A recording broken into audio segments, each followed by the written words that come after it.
I love Billy Bob. And do too. he lives at the same house that Slash lived at, Right. so that's pretty metal. So tell us what why you started Cleopatra Records. What genre you started with? Because you've got a whole bunch of subdivisions now. But how did it start? I know it was in 1992 when you. Yeah, I wanted to I was a fan of music, so getting out of not just doing shirts for bands and stickers, kind of going a step further. So I think if you're a music fan, I think it's anybody's dream job would be to run a record company. Right, now you just said it though, dream job. You actually made that dream come to a reality. Amber and I want to know, how did you do that? You just have to set a plan, and you just have to be really determined that you're going to do something, and you have to have a passion for it. I think if you don't have the passion for it, then it doesn't work. Well, did you know any of these bands? I was fans of the bands. Okay. Well, who's your favorite? Probably growing up as a kid, probably Motorhead.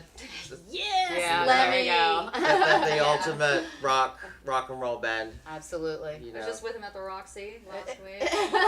So I found a record that wasn't released in the USA, and I decided to license that record from Capitol Records, EMI at the time. This was 91. I called them up, and they said, come down to our office, and we can kind of let you know what you need to do to license this record. So Wow. we went through the process, and we did it. Now that was a Motorhead record? There was a Motorhead Okay. record called On Parole. It was the On Parole. first Motorhead recording. Now, you've actually developed quite a relationship then with Lemmy Kilmister, because you actually have his old band, Hawkwind.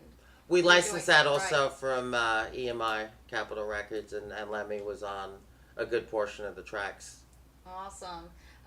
Okay, so what sort of things are you working on now? Because we're going to talk about the products that you've got, but what's coming up in the future? Like, how are you branching out? Right now, we're really focusing on the collector's market, which is vinyl, some books, and the digital market. We find that the CD market is just really declining so fast that Whoa, really? the people like CDs. They're probably going to steer towards downloading something versus going out and buying it, because it's a lot easier, and there's no more stores to buy from. I don't know if you guys heard, but Virgin Records have decided to close every single store around the world. So tell us a little bit about how the download, the digital effort works. How do you market that? We market it. The marketing's very simple. We re-record a lot of the artists' famous songs.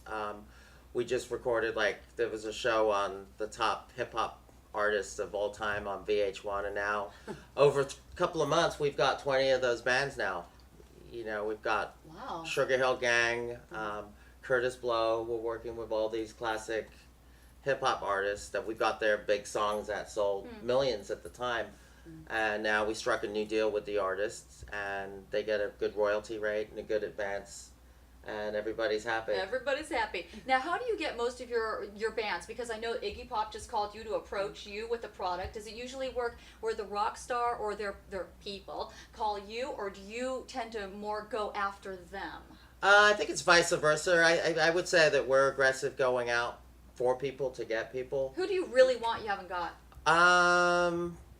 Who would I like to get? Probably be the Cult would probably be the next victim to get. So we'll see what happens. Everything's changing so fast that our bands that we were really big fans of, that we thought were unapproachable or would say no at a certain time in their career, now that a lot of them are saying yes to a lot of the deals. Coming around. Yeah. Now, one of